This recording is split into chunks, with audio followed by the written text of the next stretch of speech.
So I've taken you on a trip before down memory lane. This one is probably the biggest point at which I realized I was taking life for absolute and complete granted. This over here, what I'm about to show you, what we're coming around to, is the location. Looks a little dead now, but this is the location of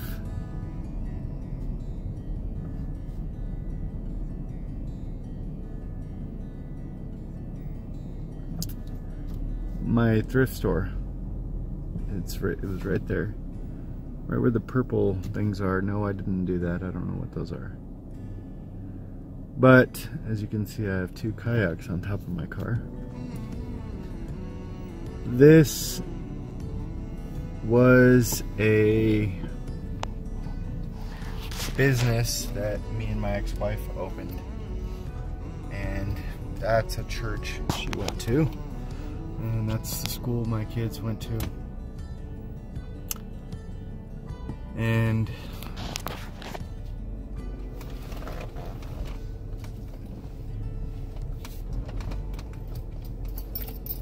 through some different types of circumstances, maybe I can pop you up here, that makes more sense.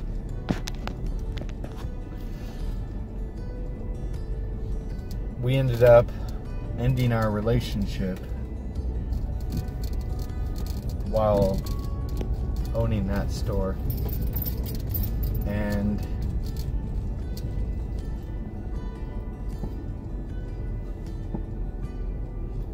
at first it just started off as she was going to move to California,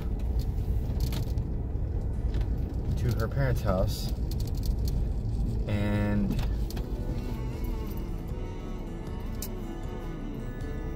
you know, take a little break and stuff like that.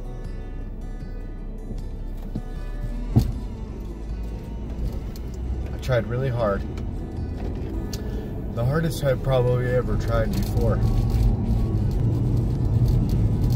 And she was doing Zumba instruction over there. I was an extremely jealous person. Didn't like that idea. I'll be honest. And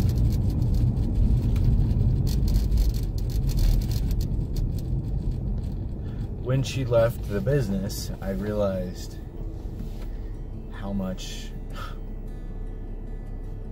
she had to do with the business, how much everybody liked her and didn't really care too much for me. They stopped coming. The business dwindled. It kind of changed a little bit, then it started picking back up. I stayed pretty good with it, and there was always this guy that came in, and I'm not going to name his name, but I know his name. I remember it very clearly. And we had donations, and we used to do different things for the neighborhood, blah, blah, blah, blah. And he'd always dig through the stuff. His girlfriend comes in one day, and they were tweakers, comes in one day, and she goes, "Hey, here's some jewelry that I found in so-and-so stuff. I wanted to give it back to you because I feel bad that he keeps stealing from you." I'm like, "What do you mean keeps stealing from you?" And she's like, "Yeah. He brings stuff home literally every day that he's taken out of your bags that he's looking through in your truck and stuff like that." I'm like, "Okay." So the next day, I told him, I said, "You know, stop digging through my stuff." And he said, "I'll do what the hell I want." And I said, "No, you won't. I'm gonna call the cops." He's like, "Oh, you're gonna be a cop caller now." And it's not my style to call the cops. Yeah, I'd like to handle stuff on my own, but you can't do that in a place of business, you know? So he said, "Don't worry, you'll pay," and walked off. Didn't think nothing of it. He's a drug addict, whatever. It's cool. So he comes back. Apparently, he comes back that night. I got him on film, breaking into my store, smashing all my windows, stealing tools, stealing money, stealing computers, trashed my store. okay?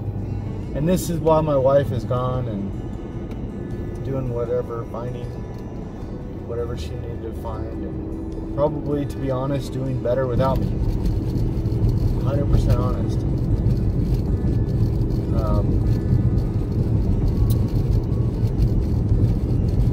So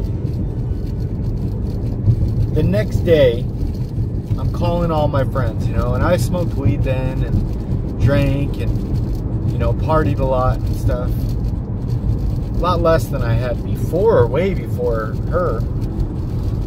I calmed down a lot. So I called all my friends. I'm trying to hang up my signs and fix my store and do some different things around my store. So I'm like calling everybody, hey, do you got a drill? Hey, do you got a drill? Hey, do you got a drill? Everybody's like, nah, man, I ain't got no tools. And at that point, I was like, what kind of deadbeats am I hanging out with? I just called 5 dudes, and none of these dudes got tools.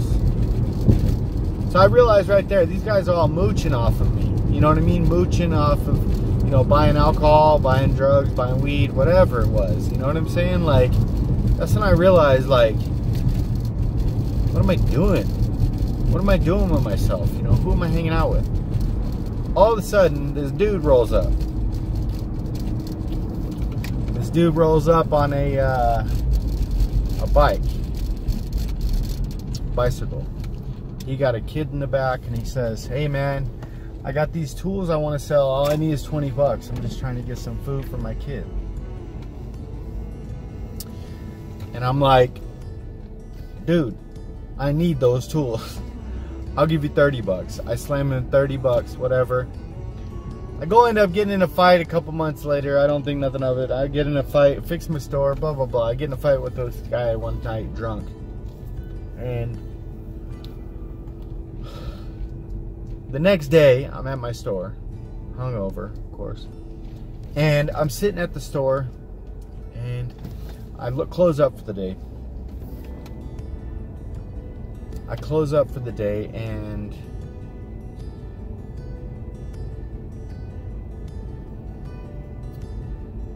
I see that there's a undercover cop car behind me. There's an undercover cop car pulling up behind me. And I'm not stupid, I'm not brand new, I know the streets. I turned around, I said, can I help you? He said, are you Jonathan Alsop? Blah, blah, blah, blah. And I said, yes, I am. He said, put your hands behind your back, you're under arrest for this and that. And I'm like, he didn't even tell me. He interrogated me forever before he told me.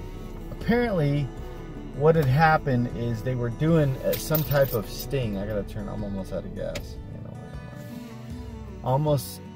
They were doing this sting in the neighborhood behind me, and they thought I was involved with like stolen property and trafficking and stuff like that, or, you know, selling stolen stuff through my store, or drugs, or I don't know what they thought, okay? Regardless, they busted a bunch of people in there, and apparently this guy that showed up and sold me that tool was an undercover police officer. I ended up getting in trouble. Apparently they got me for attempted trafficking and stolen property. I got a felony. And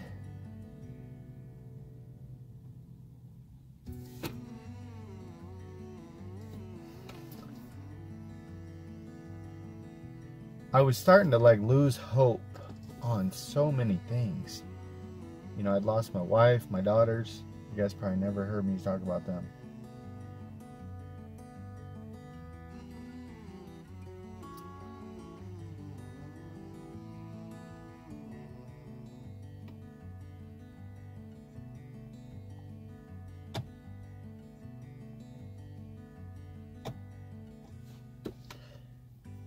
And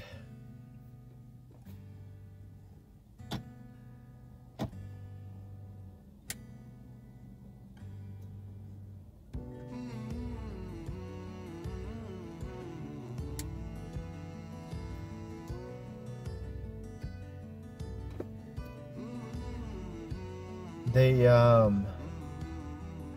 took me to court, and I had some court dates and stuff. And at the court dates, the first court date, you know, they said we can give you 6 months on supervised probation, and you know, you'll get off and,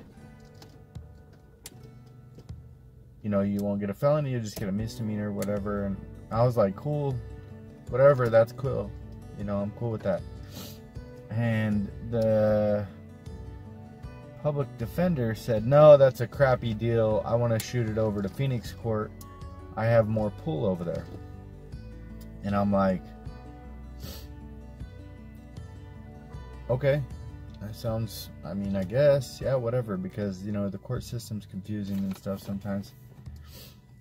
So we don't take that deal and we go to criminal court. And I didn't know it was criminal court. I didn't know I was at like a civil court and then it was getting transferred to a criminal court. I get over to the criminal court and of course I never see this public defender again in my life. He's gone. And they told me,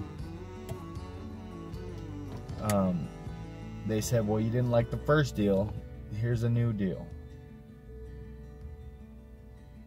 You know, once the proceeding's done or whatever, you're going to prison for a minimum of a year.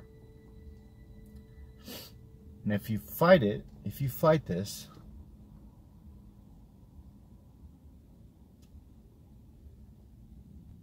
you're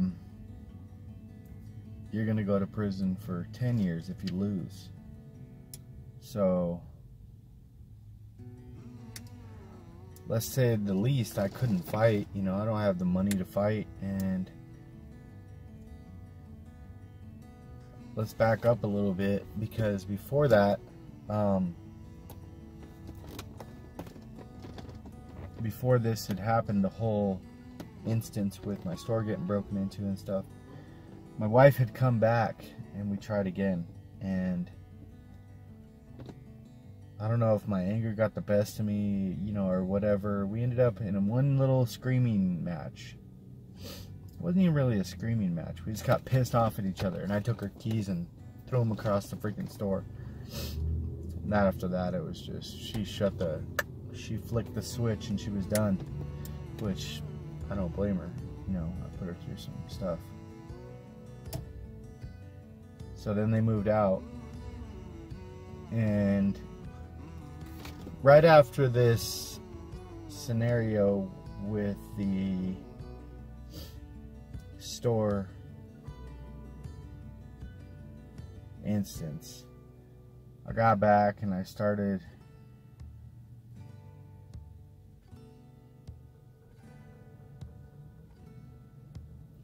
just focusing on, I don't know, you know, just basically trying not to think bad thoughts and stuff. And a few days after that, I got served with divorce papers. And I was a jerk. You know, I straight up, before we were on bad terms, I told her I would never sign the divorce papers, because, and the reason was that I came up with, hopefully that does not go in my video. Probably get jacked because of that CBS thing over there. But I told her I would never, because I got married because I wanted it to be for life. That's actually my hidden wedding ring under there. I scratched it out with a tattoo gun, burned it, cut it, all kinds of stuff. I was pretty hurt about that. It said John, and I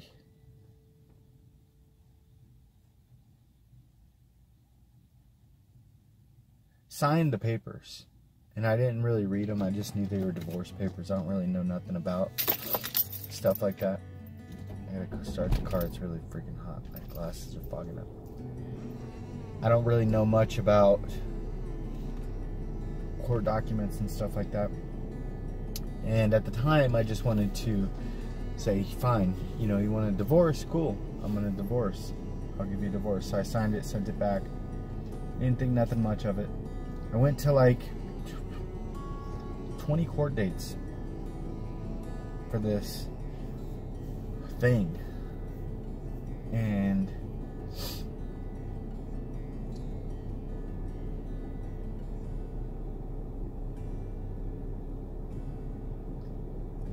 like a lot of people don't know this, I had a vasectomy when I became a single father at really young, like 17, 18 years old or whatever it was.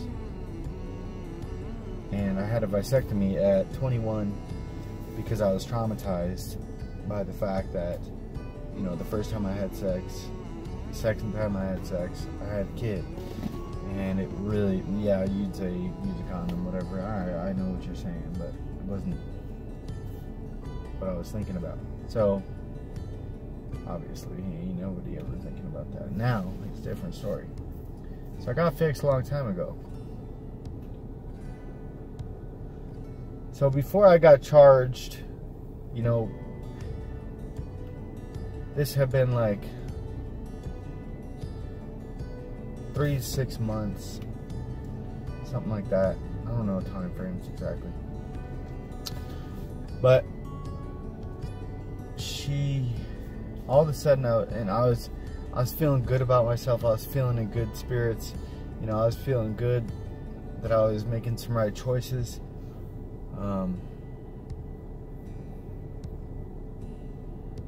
But I was looking at a year in prison, you know, and that sucks because I'm a single parent, and what's going to happen to my boys? All of a sudden, I'm in the store working one day, and I was like, well, at least I got a job. You know what I'm saying? Like a job, the business. At least I got that. She walks in one day, and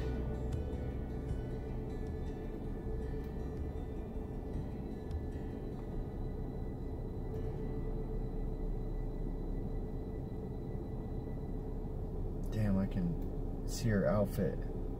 I can see everything. It's crazy. The butterfly shirt.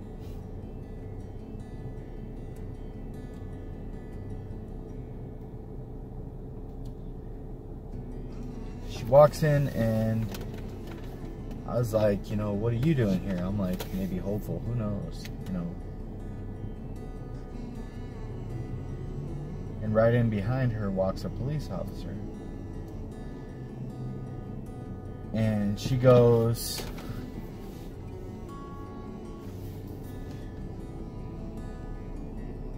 the divorce was finalized. I was awarded the store. It's my business now. And it didn't really bother me. I walked outside, and I put so much into that, and she hadn't worked there. Didn't really care about it for so long. It had been like, you know, she left for a year, and I held down the business, and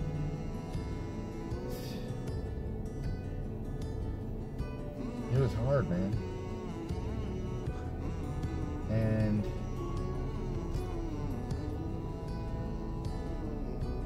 I step outside for a minute, and the police officer's like, you know, I'm not here to transfer ownership or anything. You can fight this and that. And she's like, you signed the paper to sign off the business. And I tried to scan through the papers, and I'm like, did I do that? Like, she's like, yeah, I sent you the papers, and you didn't contest it or anything. And I was like, I screwed up. I didn't read what I was signing. I thought I was just signing off on the divorce. And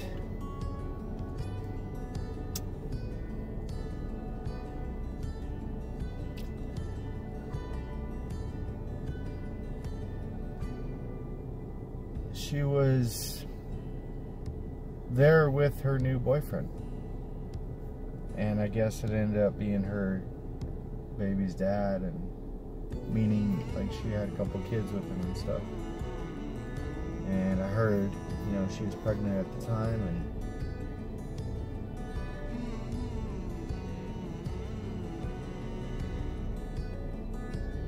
I wanted to have a kid with her, and I couldn't do that. So, you know, I don't really beat myself up about it. It's just,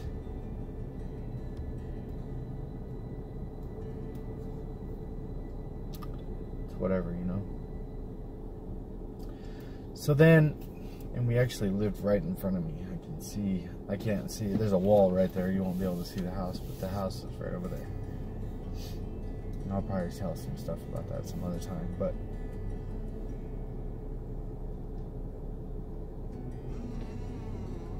I said, do you want the store?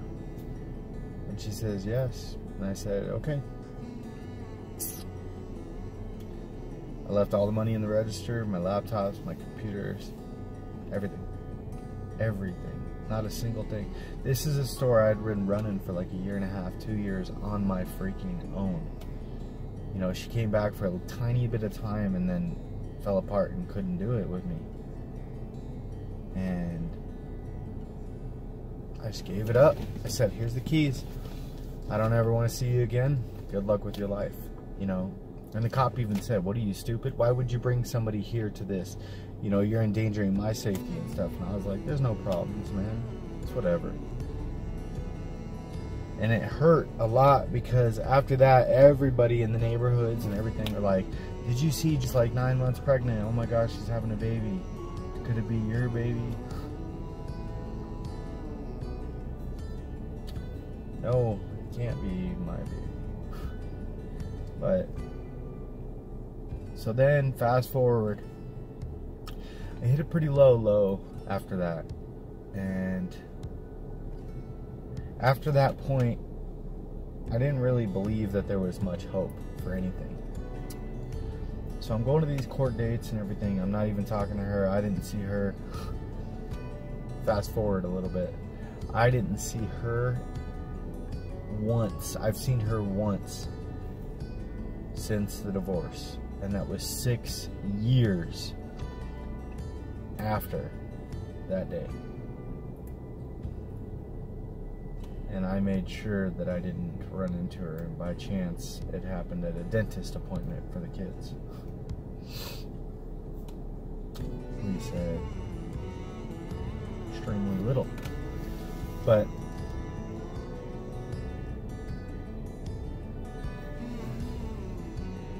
I went to the court dates. My public defender, my attorney didn't even show up to half the court dates. I was panicking. I didn't know what was going on. And I'm driving down the road one day, and I get a turning point in my life. And I didn't see it coming or whatever. I'm almost out of gas. I gotta get going. I'm gonna have to continue this later. I'm driving down the road, and you ever know when you got the hand out the window and you're going like this, you know, feeling the wind? And I was like, you know, these people, this court proceedings is gonna take this. It's gonna take my ability to feel wind in my hand. And I know that sounds stupid, but like my ability to have my freedom. You know, I'm paying my taxes. I'm pretty much a law-abiding citizen as far as like I'm not hurting nobody. You know, I was partying and stuff, but I wasn't going out intentionally, you know, causing harm on anybody but myself at the time, maybe. So I went to one of the last court dates. Not one of the last court dates, but like one of the last court dates after I realized that. And I was going home and I figured that out. I was like, you know what? It wasn't working. I was letting my mind just spiral out of control. Because I am bipolar, I'm ADHD, I'm not making excuses right now, but I'm telling you, like, I've been in counseling since I was 3 years old. I have some severe diagnosis, and I've taken medication, heavy medications all my life, since 3 years old. And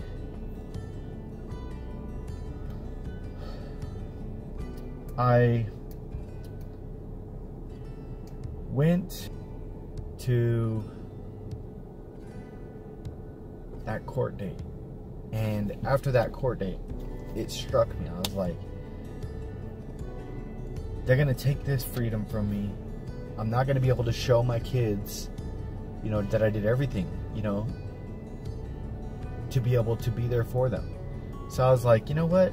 If they're gonna do this to me, I'm gonna make damn sure I show my children that I do everything in my power to be able to make sure that I am a fly-right citizen. That day, I shit you not, that day I quit smoking cigarettes. I smoked 4 packs a day 4 packs a day for 24 years. I was a chain smoking fool. When I quit smoking, I used to cough every day. Cough constantly, all day long. Trying to clear something out of my throat all the time. It was like the makings of emphysema, for sure. And I quit smoking weed that day. I quit doing all drugs. I said, no, I'm not doing this no more. I'm not living this. At that time, I was going to the bar all the time. I was smoking cigarettes. I was just a deadbeat. Like, I was just nothing. And then I hit this turning point. I'm like, you know what? I quit those things. I want to go back to college. I want to go back to college and do it serious this time. So I go back to college. And they're like, well, Obama changed it. You have to get your GED before you come. And I'm like, okay, well that sucks, but let's go get your GED. So I enrolled in GED classes. I did those for like 4 months. Boom. Aced it. Got my GED. Then I said, you know what, I need a job. So I got a job at Home Depot. Full-time job at Home Depot. Boom. Then I got a job. Then I started going to college. Full-time school. Full-time Home Depot. Got my GED. Got him. Then I started working on my GED, my college degree. Still haven't got it yet. I'm trying, guys. And really bad boss, but she gave me an opportunity, so I worked for the school. So I was working full-time for the school, full-time at Home Depot. I was drug-free, pretty much alcohol-free. I partied here and there, but like nothing like what I was. And I started eating right. I was healthy. I was working out every day on the way to. I didn't see results as far as weight loss or anything at that time, but I mean, I did some. You know, I lost my first, like, what was it, 60 pounds, roughly, which is, I guess, a lot. But so then I go to the last court date, and I got all these cards in play. You know what I'm saying? I've changed my life completely. Like I actually cared about school, you know, and I was doing okay. And I go to the last court date expecting to go to prison. I'd stockpiled some money, toiletries, toilet paper, clothes for my kids, gift cards, everything I could, you know, for the boys and stuff. And I go because I'm going to prison for a year, you know. That's what they tell me. Go to that last court date, and they said, go up to the guy there, the judge, and I said, Your Honor, I just want to say one thing. And he goes, go ahead. And I told him everything I had done over the last, you know, year. It was about a year. And he goes,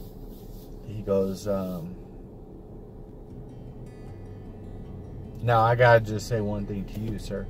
He said that to me, and I said, what? He said, this has got to be the biggest waste of resources I've ever seen in my life. He said, 6 months unsupervised probation, you're not getting any jail time. And I said, holy crap, that's amazing. He said, unfortunately, because you're public defender and you decided not to take the original plea, you do have to get a felony. I can't take that off.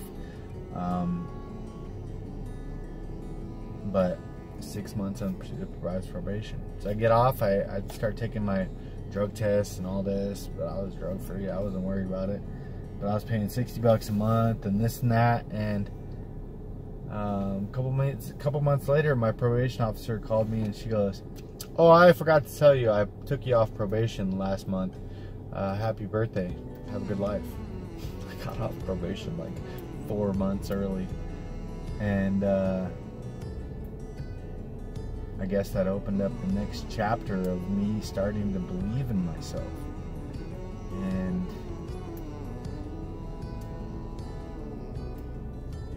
still hurts. I'm not gonna lie, like I still miss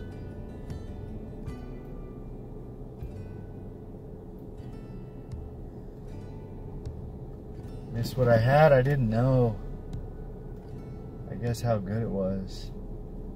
It's true. You don't know how good something is until you don't have it anymore. And I'm not saying like I'm a horrible person necessarily.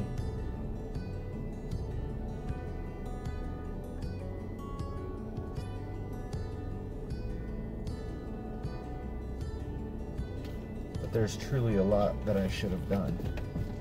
You know, for those girls and for her. I guess I should have made those changes. And I'll be honest, like a lot of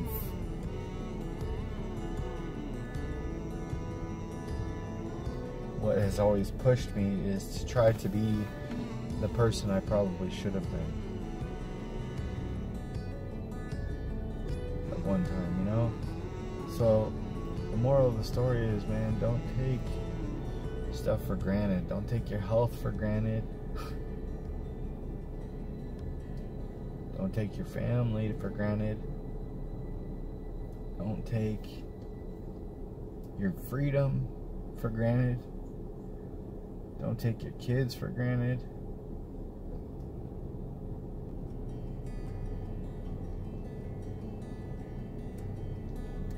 Because you might lose it. And when you do, it's really going to mess you up.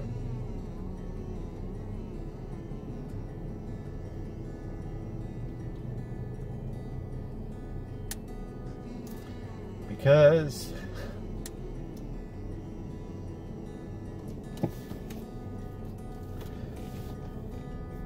I guess I would probably give anything to have a second chance.